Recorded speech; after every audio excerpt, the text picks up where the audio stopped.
Yeah. Cool. So, quick introduction. Myself, Greg P. I'm finally joined by the man like Jordan Stiens. How's it going, mate? Yeah, not too bad, thanks. All good, yeah. You right? Yeah. Well, yeah, all good. It's taken me fucking ages to track you down. I know. And eventually, I know you've had some stuff going on. You had some work stuff and other commitments. So I understand. Right, okay, so we're just going to jump straight into it then, Jord, because everybody's been waiting for this interview for over a week. Probably longer, yeah, probably a little bit longer, yeah. So introduce yourself to the audience. Well, I'm Jordan Stiens, from Swansea, and yeah, just a DJ for probably about 8 years. Love all types of house music, and full time doing like web design, graphic design, and the DJing side is obviously just a hobby and a passion, really. As you see behind you, with all your screens and logos and yeah, whatnot. Thanks for putting my logo on there as well, mate. It looks good, doesn't it? That's right. Good work from Sean Reese. Big up to Sean. Big up to Sean. Yeah. So we'll kick it off then. So what got you into music? I think it was like we were really small. Obviously, me and Kyle. Kyle is your brother, by the way. Yeah, twin brother. I think we got into music when we were younger. My father's always played guitar and stuff like that and been in the bands. Took us to loads of places, pubs and stuff. And I think that's where it kind of grew, really. We had a drum kit and guitars years ago. Yeah. And that's where it all started, really. And then probably going into school, learning a lot more about drums, playing in bands and stuff. It grew from there. Yeah, it was probably from an early age. I'd say like 6 or 7, really. I can't remember who I spoke to, but I spoke to one of the boys, and I didn't even know that you played drums. Didn't know you played any instrument. I didn't know you were in a band. Yeah. So, tell us a little bit about that then. Well, the band came after, I think it was, when we went into Bishop Vaughan, we started having drum lessons, Kyle was doing guitar and stuff. And we just formed like a school band, really. Okay. Played out quite a bit. And yeah, just got that experience of playing like live instruments in front of people, which is really good, do you mean? Yeah, it's standing you in good stead for what you're doing now as well. Yeah. So how did you end up transitioning from obviously doing live bands to playing other people's records and DJing? I think that kind of started when we got to town and going into Petmint, going into Malocos. Just back in the day, really going out with the boys and stuff, getting into listening to loads of different types of music and really enjoying it. And I started training in Funky Pump, and that was a massive game changer. Because obviously you get closer to the DJs down there, do you mean? Yeah. You're kind of DJing right next to you when you're training. And I remember seeing, I think it was live playing down there. That kind of just grabbed my attention. I thought, you know what, I'd love to be up there. And that's where it all started from, really. I think I messaged Andrew Hartley and booked in a couple of lessons with him. Right. And yeah, it just a couple of lessons with him. He did show me vinyl to begin with, and at that time, I think it was 2012. I was looking to go into like places like Oxygen and Wine Street and stuff. It was pointless for me to learn it in that respect. I just wanted to get up and running. I wanted to be able to beat match, and I wouldn't be using vinyl in those places. Yeah, they didn't have any of that equipment going back in 2012. Was that 8 years ago? I was in Bar 7. No, I was probably I'm not sure. I probably left Bar 7 then. But yeah, it would have been towards the end that we had gone. I think when we opened up there, it was vinyl only, and then within, oh my God, it was really, really quick. A year, 18 months, vinyl completely gone and just replaced straight away with digital. It was massive changes. So you just got in on the end of that then, really, in the end of that era. Yeah, I would even now I would like to try vinyl and to try and like obviously be comfortable with it. Do you mean and yeah, just be able to mix vinyl as well. It's a lot easier, mind what you're doing now. you're constantly working on vinyl. So you've got so much, because we'll go into it a little bit, but you're quite technical with the loops and the effects and whatnot, that people has obviously listened to you. Once you're playing with vinyl and you're mixing, you're just constantly working with it. So it's good in a way, but obviously then you get the old school DJs and they say these new digital guys aren't real DJs, but they can just do a lot more things than what we could have done back then. So so that probably falls in nicely. So how long have you been DJing for? From the first time you took a gig? I know. Sorry, I'll rephrase that. So how long did it take you to learn how to DJ before you got your first gig? I remember having lessons, and I think we'd done like a block of 10 lessons. Mm-hmm. And I think it was roughly about 3 months, and I had my first gig in Oxford. That's quick. And I think the reason why I picked it up quite quick, the beat matching, obviously I've still got on video somewhere, my new Mark 400s, right. And I just old mixer. I just remember just practicing in a box room like this in my mother's. Mm-hmm. Again, I used to have a lesson once a week with Andrew, and for those 6 days that I didn't see him, I would literally just be practicing in the box room just to master it. And I remember when I did actually start being able to beat match, it was just like a massive relief and like success in a way. Do you mean? Yeah. When you master that kind of, well, it's the principle, really, isn't it? That feeling you get when you match your first mix. Yeah. You don't forget it, do you? No. I recorded, I think, my 10th lesson. I said to him, I want to record a mix, and it's I think still on SoundCloud now. And listening back to that, obviously there was a couple of little glitches here and there and that, but it was good. Like for about 3 months.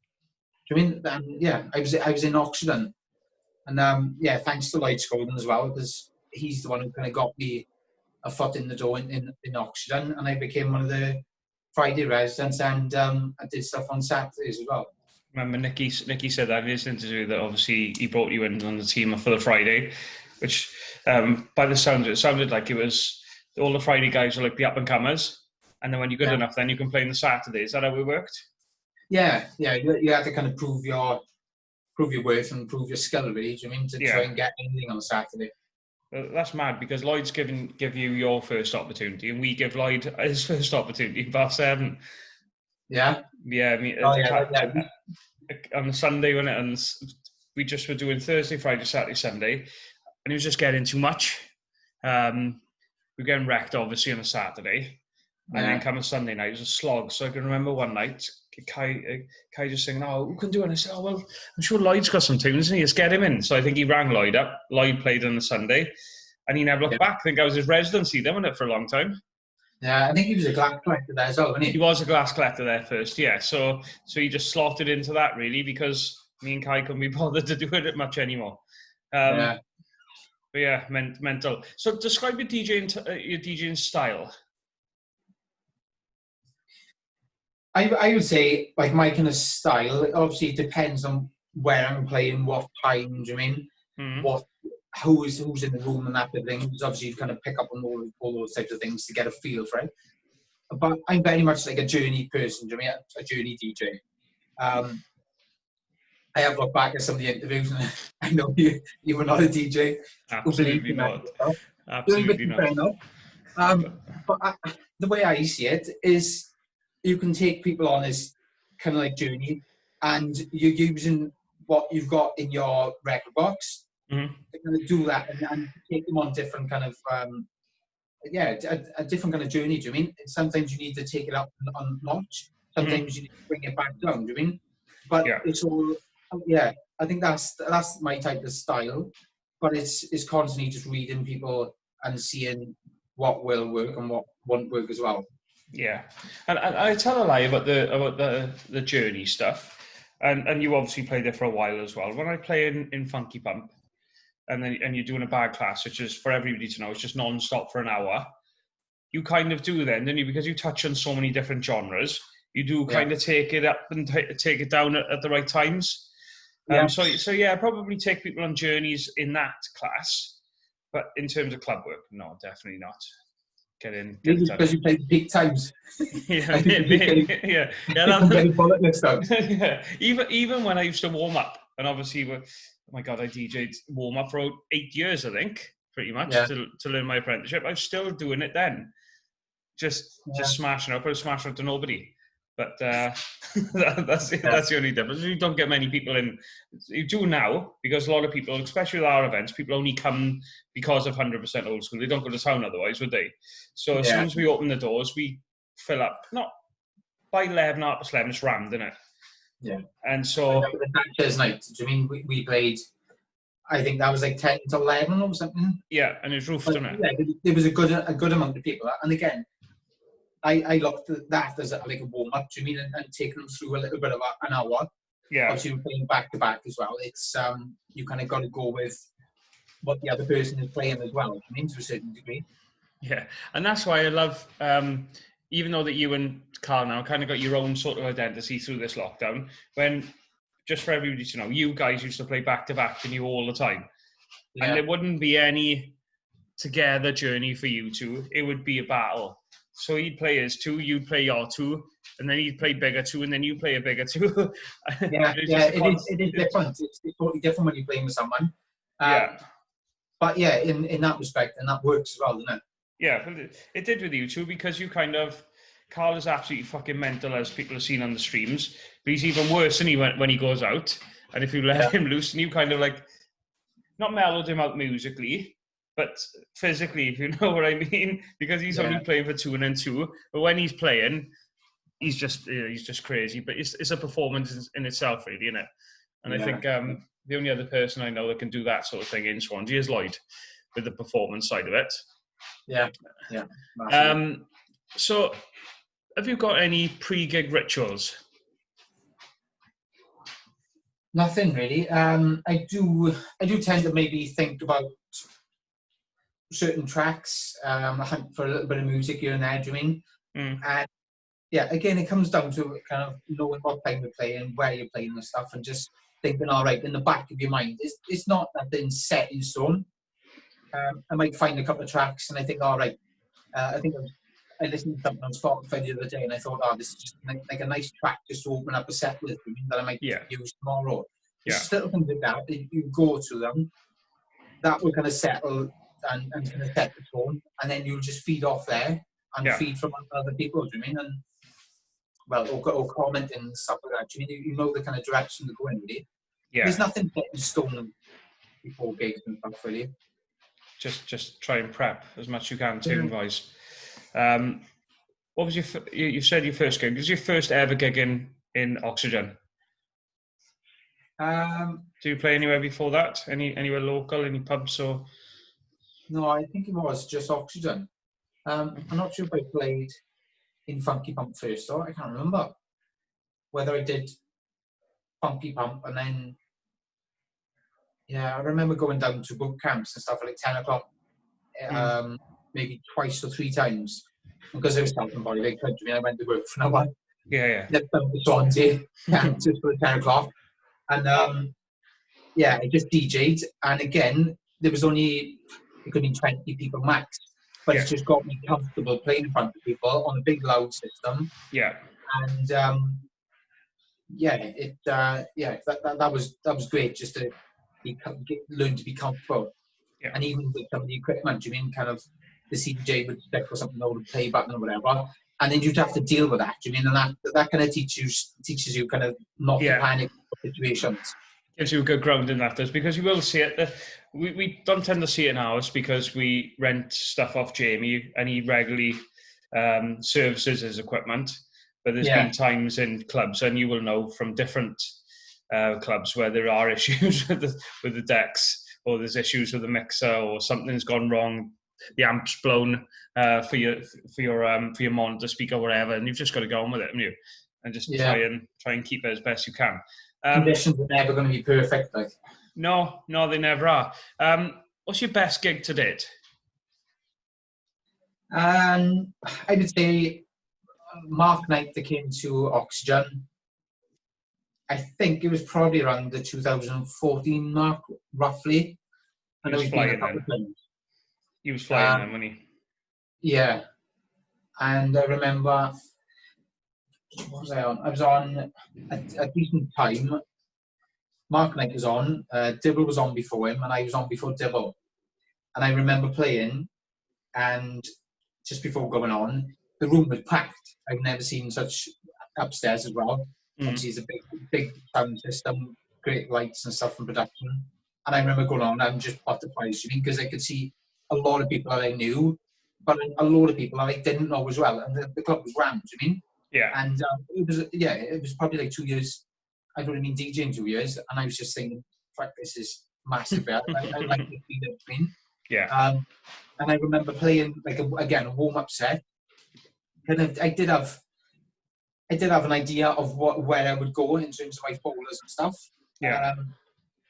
But yeah, I remember coming off there and then just feeling just amazing. Do you mean? Because the set went really well. I kind of played at the right kind of stuff. Do you mean? Dibble's a great DJ as well. He came on, and he was singing my praises and that. So yeah, that one sticks out for me massively. Awesome. What's the worst gig you've ever done? Oh. You don't have to mention any names, but everybody's got a gig that stands out and you thought, fucking hell. There was a party that I'd done a couple of years ago, and it was an engagement party, but it was obviously, I just got house. I've got loads of different types of house. Yeah. And you've got people then, obviously families going to be engaged at engagement parties and stuff. I got no build me up at the cap whatsoever, do you mean? So in that respect, it was just like I was playing, I was trying to dig for house remixes and vocal stuff. And there was not many people up dancing. There was a lot of family there, do you mean? And that, I think that just sticks out resolve. And perhaps I should have borne them a bit more of the look. I've literally got house stuff only. So if you've got a lot of family coming. Yeah, that was it. And then that's why I don't take any private gigs, to be honest, is because of that reason. It's because they always say, yeah, we want you to play house, play garage, play old school, play this, play that. And then as soon as you get this, Mandy Mabel's up there, have we got any ABBA? Like, no. As it goes, I've got an ABBA tune house remix, but that was a bad example. But if you've got any Rod Stewart or anything again, you're just not going to get it. No, if you bad them, because it's obviously their night, they run the drink and they want to enjoy. Yeah. But yeah, you can't do anything about it. I am, if I get asked to do parties and stuff, I'm literally clear that literally it is only house. And I do say, if you've got a load of family, I can't play or take any requests. Do you mean? So I am quite thorough in that respect now, and just no booking so far. one spitting, twice shy. I have got 2 parties lined up actually when lockdown is lifted.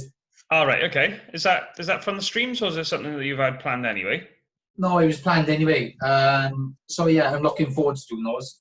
And they've given a couple of suggestions of songs, one couple of hours. I mean, so, and it's on the right route. I mean, it's not it's nothing I wouldn't play. I mean, so okay, that's fair enough. So, what's the most random gig you've done?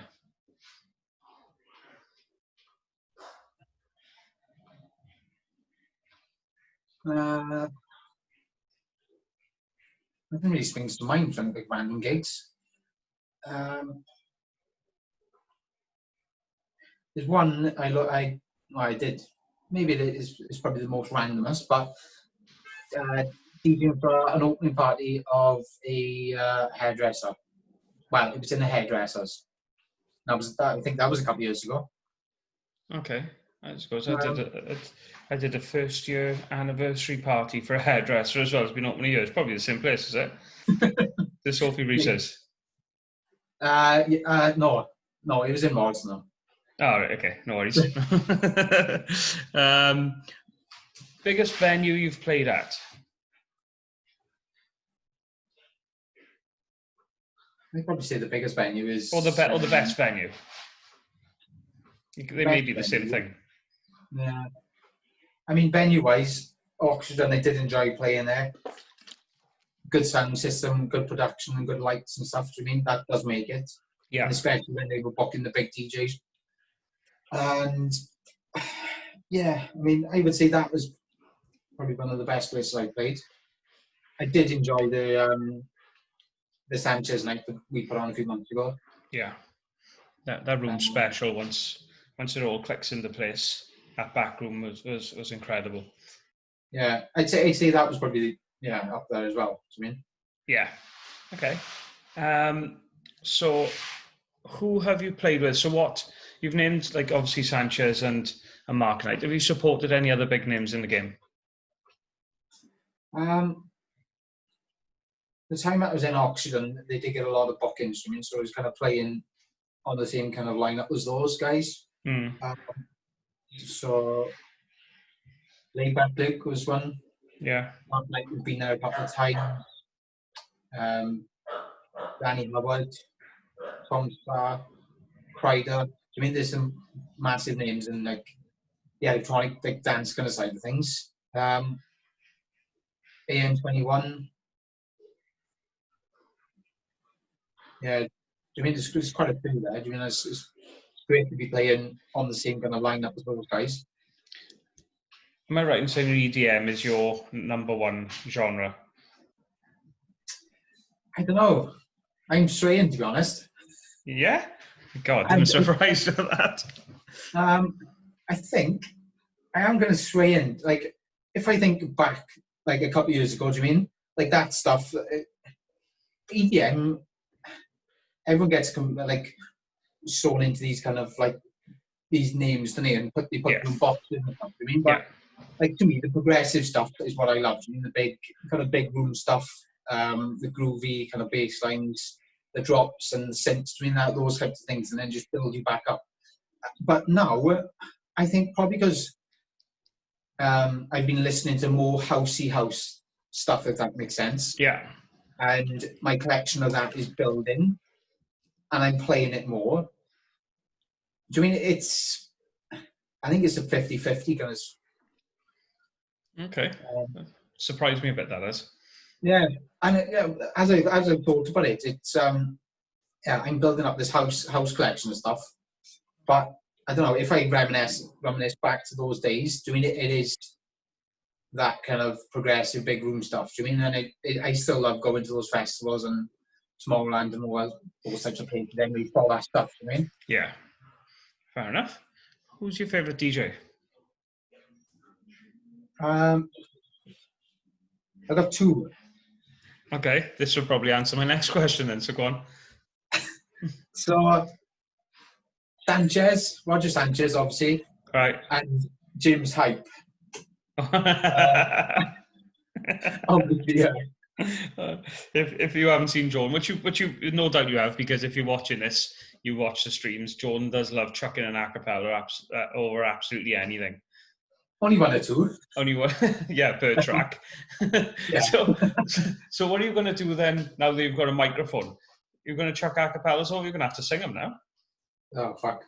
That's on fire. Kelly's on the mic. She'll be doing the hosting for you, is it? Yeah, she can be the MC, and I'll just keep to my acapellas and loops. Fuck it. I'm sure she'd be chuffed at that. So it probably doesn't answer the question because they're quite different styles. But if you had to see two DJs DJing back to back, who would they be?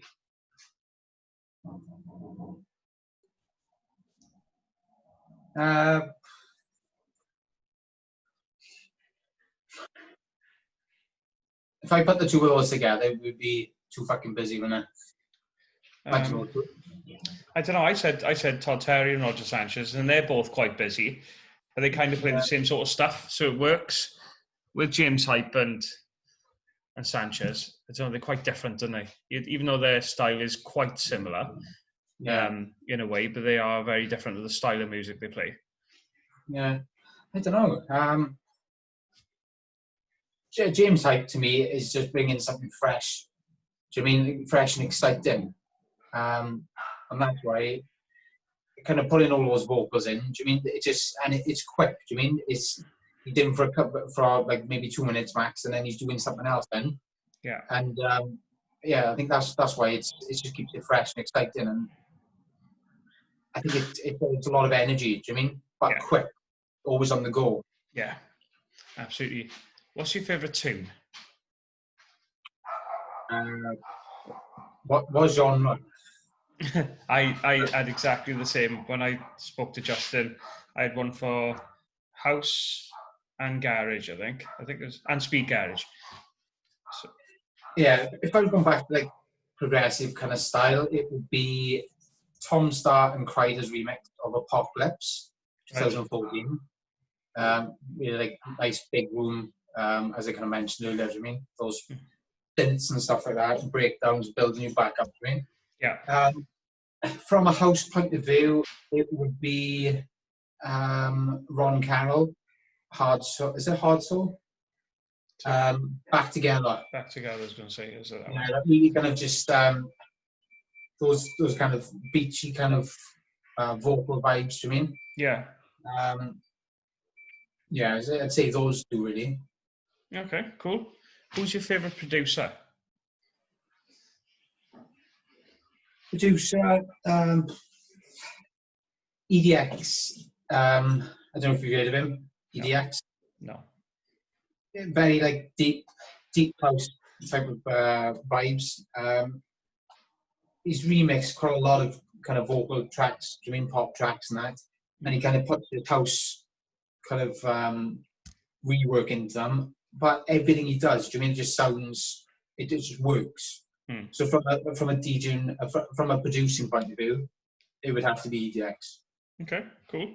So before we go on to the final part, the final question I got for you, in the next 12 to 18 months, what's your plan? And I can obviously put a little bit of a caveat on that, because during this lockdown, obviously, you and Carl have been with me for the longest. And during the lockdown, you've kind of like, so naturally separated, if you know what I mean. He's gone down one sort of route and you've gone down another. So I think you're probably going to be not playing together as much for us anyway. I think if we can, we're probably going to give you your own slots, because obviously you deserve them. Yeah. But what is your plan for the next 12 to 18 months in your musical career? Obviously, I've started doing lessons and stuff like that. So that would be one thing that I'd be looking at, kind of just pushing really. And obviously, once lockdown is lifted, I'd be kind of reopening the box to kind of push that side of the business. Okay. Um, Little plug there. Then, Little plug there. Obviously. I've got a logo in the monitor. Yeah, and like me personally, DJ and stuff,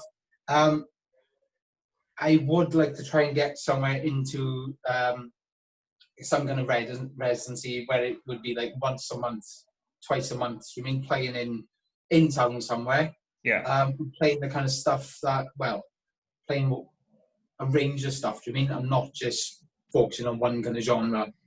Okay.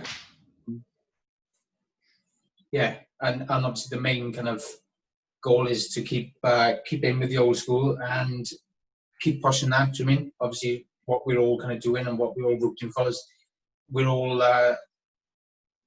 aiming in the same direction, if you like me. Yeah, with the team. yeah.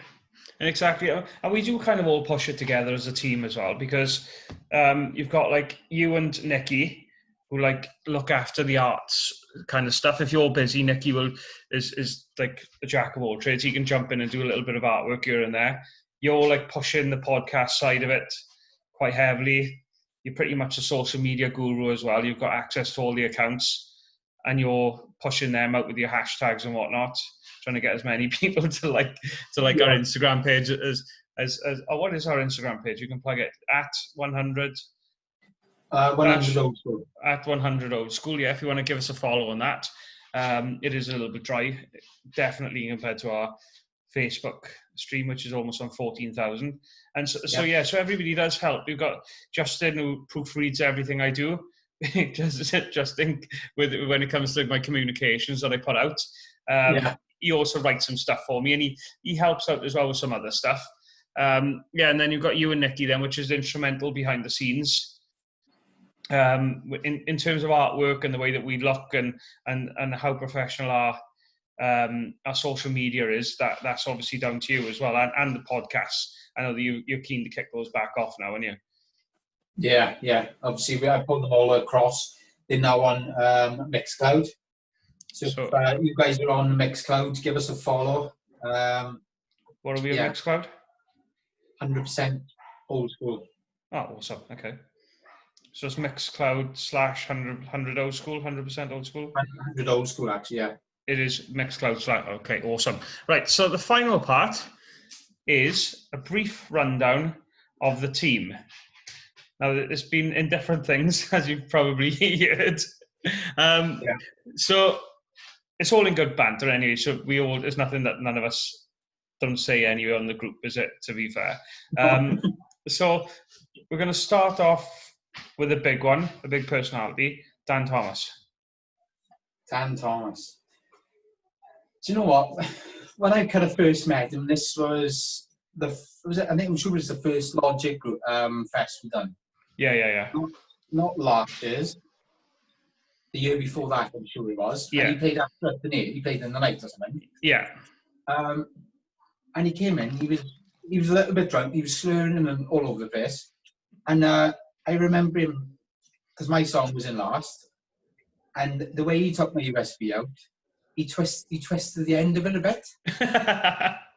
And I was fucking cheeky twat. I mean, comes in here.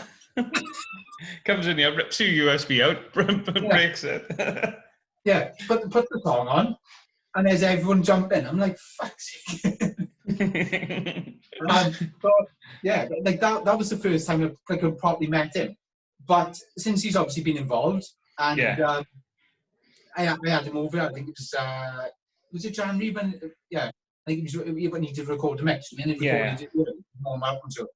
I got to obviously know him a few months properly after that. I mean, wears his heart in his sleeves. I mean, really nice guy, and what a great laugh as well, as you know. Yeah, and again, Dan is probably doubled himself up as our agent, our tour manager, because he's constantly sharing emails and phone calls with different promoters from all over the world, really, just trying to get us here to see if they can book us and whatnot. And it's not something we've asked him to do. He's done it off his own back, and so he's contacting everybody. So Dan does help in that way as well. Sorry if I didn't mention you earlier, Dan. Yeah. So there's Dan. Justin, he's kind of like the father of the group, isn't he? Yeah. There is a lot of experience, a lot of musical knowledge and stuff, and just I think you need someone like that in kind of our team. Do you mean? And I'm glad I think you knew him from years ago and stuff. Yeah. I mean, so it was nice when you brought him in. That obviously you can take stuff off you as well. Do you mean? And you can kind of delegate stuff, but he sees it from a different point of view. Do you mean? A little bit older, a little bit more experienced, and just a decent guy. I mean, a genuine guy, like a lot of experience as well with the house stuff. Yeah, he's playing tracks. Obviously, I haven't even heard of. Sometimes half his set I haven't heard the tracks played before, and he never plays the same. Well, I don't even know if he's played the same tune twice in this lockdown. No, and I listened back to his interview, and he mentioned like he'll get some tunes that like everyone knows, but they remixes or they bootlegs or something. Yeah. And it works, do you mean? Because it keeps people, they'll remember that little bit and they'll see it coming in. But the drop will be different and it'll be something a little bit more exciting rather than just bringing the same versions to the table. Yeah, exactly. Nicky Grove.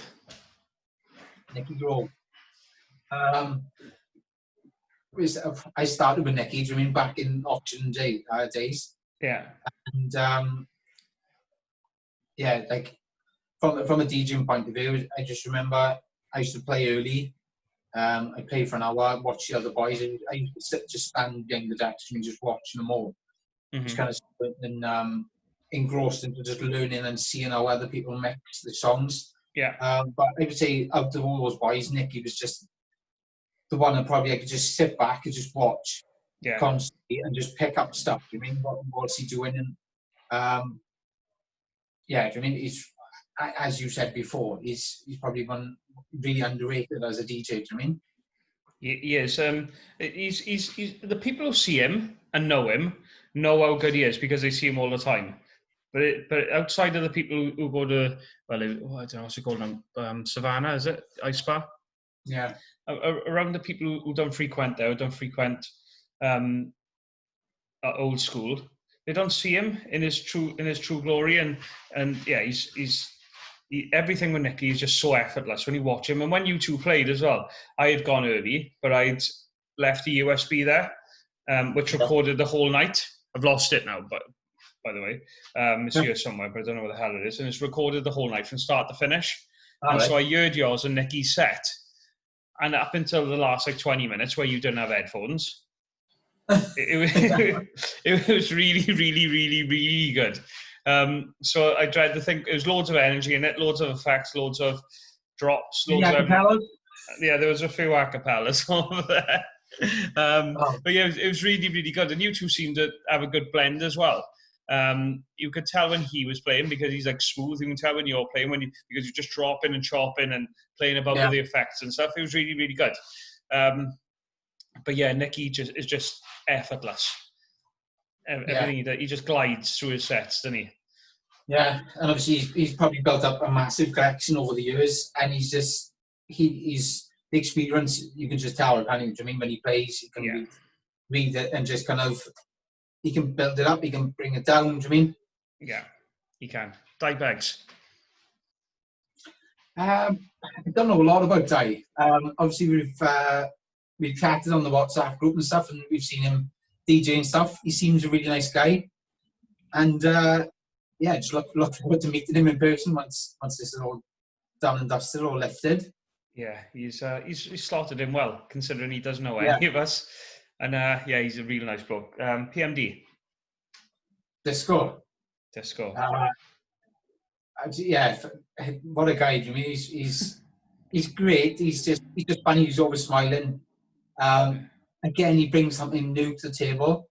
Yeah. With the stuff he plays. I mean, and we've done a couple of parties in the past. Had a good laugh, a couple of drinks. Yeah. And sound guy.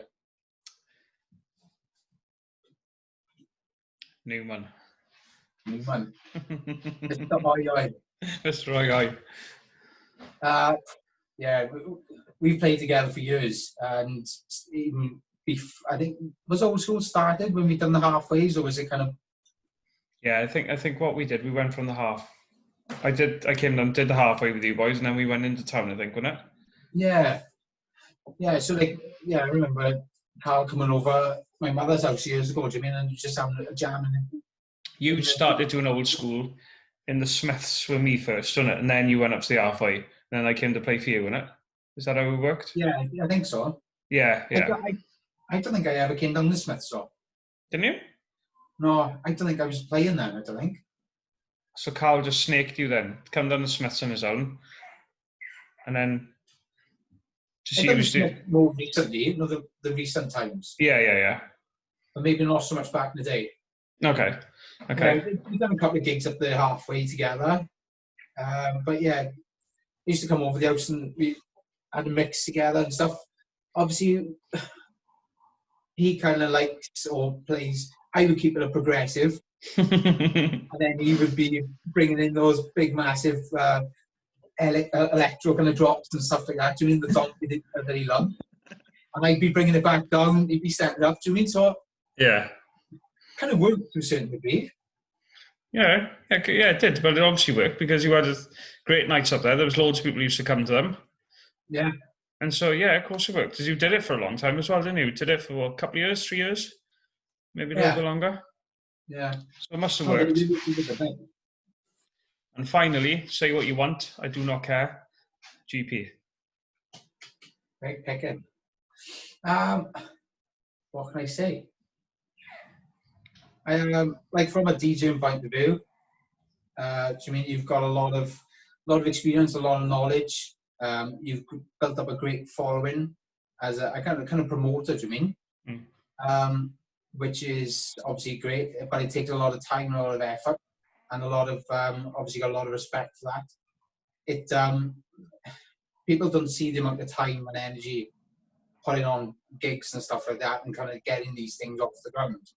No, they don't. And I think what we need to do is probably following on from this is add more content. I think probably going into what we have to do, and it's not just me, it's just a team effort to come in and help. What we have to do to get this gig off the ground, because it's not just we announce it on Facebook, mention it a few times, and then that's it. No. We got a full room. There's a lot of fucking work that goes on in the background. So much. I mean, in that respect, it's to put something like this on and to build it and take it off the ground. I mean, it's well, you know how much work has gone into it. I mean, so in that respect, it's well done to you, basically. I mean, and obviously we're all here as a team to support and do our bit. Yeah. But yeah, you're not a bad DJ as well. Cheers, mate. I'll take that. Awesome. Any closing words? When's this going out? Probably tomorrow. So that'll be Friday. Yeah. So for anyone watching, my closing kind of final words is stay tuned on Sunday for the 6-hour marathon, is it? Yeah. For the 6-hour marathon, and I might even drop some Patron over to you so you can have a couple of shots of that. So just to let everybody know, obviously the guys have worked really, really hard over the last 10 weeks. Everybody on the team have upgraded their system at some point, or their equipment, which has gone into the thousands. I think it's just me and you that's got a full-time job in it in the team. Some of the other guys have been furloughed. Dan is self-employed, so obviously his work is limited. Nicky hasn't got a job because he's a professional DJ. So he's not doing anything at the minute. We've got obviously other members of the team that's been made redundant and on reduced hours. So basically what I'm doing Sunday, I just wanted to do something special for the guys. I'm obviously planned on taking them out for food myself, or some beers, or whatever the guys wanted to do. But it was just to buy the boys a pint appeal, really. I just said, right, okay, if anybody wants to buy the boys a pint, then brilliant. Just if you want to contribute, it'll go into the pot, and then the boys will have a couple of beers out of it. But what I didn't expect, I was expecting like everybody chuck in 2-3 quid, not enough for a pint, or £5 here and there, maybe a tenner. But there's been people that's fucking chucked in 75 quid. Somebody chucked in there's a couple of 50s, 10s, 20s, 30s, and we've only wanted to raise £100. I thought, you know what, that may buy us, if we go out in a club or something, that may buy us a bottle of vodka and some mixers. And it was literally like that, wasn't it? That's what we thought. But at this rate, we're probably going to go away for a weekend somewhere. It's absolutely mental. You can all come to Tomorrowland. Oh my God! Yeah. Well, no, I don't know. I think it's like a rain check on that. No, not that music. No, that music. But yes, it's gone incredible, and we've raised. And I haven't even played the tune yet. And the weekend hasn't even started. Today's Thursday. We've raised. Let me check. Last check was like 700. It's crazy, isn't it? It's crazy. Oh, we're on £780 now, which is mental. So massive thank you to everybody that's contributed so far. With that kind of money, I have no idea what we're going to do, but we'll obviously plan something a little bit more special now, whether we have an overnighter, like Dan said, perhaps looking at a cottage. He knows somebody's got a couple of cottages with hot tubs and stuff like that. We can go up there without girlfriends and wives. Yeah. Or I don't know if it grows any bigger. Fuck it off and go to Print Mercs.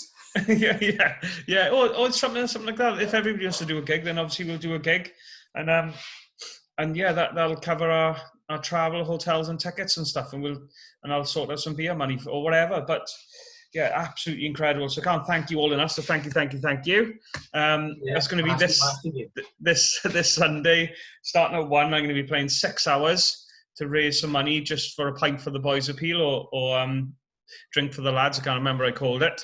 Could be a holiday. Exactly. Everybody in the team are going to be tuned in, not because of my musical skills or my musical content, because if anybody knows me, they know I'm the shittest drinker ever. So, so 6 hours playing and drinking is only going to go one way, and it's going to go Pete Tong at some point. Charlotte will be DJ now. Yeah, I'll have to teach her the mix. So yeah, I'll be playing 6 hours, and none of the team. That's all the team want me to do is watch me struggle. So I'd imagine they're all going to be sitting there, giving me stick on the streams. I can't wait. And watching my demise. And I did say when it starts, so say it's on 780 now and it stays at 780. When it reaches 800, I'll do a shot, and every £100 after that we raise, we do a shot. So that just means I'm going to be even worse. You're going to be pickled. God. Yeah. It's giving me heart palpitations just thinking about it. Anybody who knows me knows, well, you know yourself, after an hour, DJing in a club full of people, everybody thinks that's the biggest thing ever. I'm looking at my watch saying, right, okay, who can jump on? If Nicky hasn't jumped on, you and Carl have jumped on until he's jumped on. Just so, because I'm bored after an hour. So me doing 6 hours, honestly, it's the most daunting thing I think I've ever done. Yeah. I'd rather run a marathon or something. It's going to be fun anyway for us, so crack on, mate. So yeah, this Sunday, tune in from 1 till 7, and you can catch me just doing what I do until it goes south, and and yeah, we'll go from there. Just to update everybody, so Friday we're going to be doing 4 till 8. Is it 4 till 8 or 4 till 7? 8, I think. 4 till 8. We're knocking off early because we're going to be joining you for your Zoom birthday party. So happy birthday as well, mate.